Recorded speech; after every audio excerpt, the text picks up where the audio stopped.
আম্মা জান আয়েশা। হজের সফর তিনি রাসূল জীবনে করেছেন কয়বার? একবার। রাসূল জীবনে হজ করেছেন কয়বার? একবার। সে একবারের সফরে রাসূল স্ত্রী ছাড়া না স্ত্রী সহ সহ। আম্মা জান আয়েশা বলেন, যখন তিনি হেরামের কাপড় বাঁধবেন আমার সঙ্গে তিনি সহবাস করলেন, ফরজ গোসল সম্পূর্ণ করলেন, এরপর ইহরামের কাপড় তিনি বাঁধলেন। তাহলে সেই স্ত্রী ইমানের পাহারাদার, বিয়ে শুধু দরকার নাই? বুড়া চাচাও কয়ে আছে, বিয়ে কি আবার করবেন নাকি? যারা বিয়ে করেনি তারা বলবে।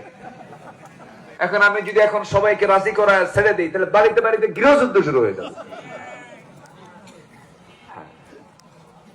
মাহফিল অনেক মা বোন আসছেন, বলি আলহামদুলিল্লাহ। আল্লাহ তুমি মা বোনদেরকে কবুল করো। মাহফিল আজকে মা বোনও বেশি, অনেক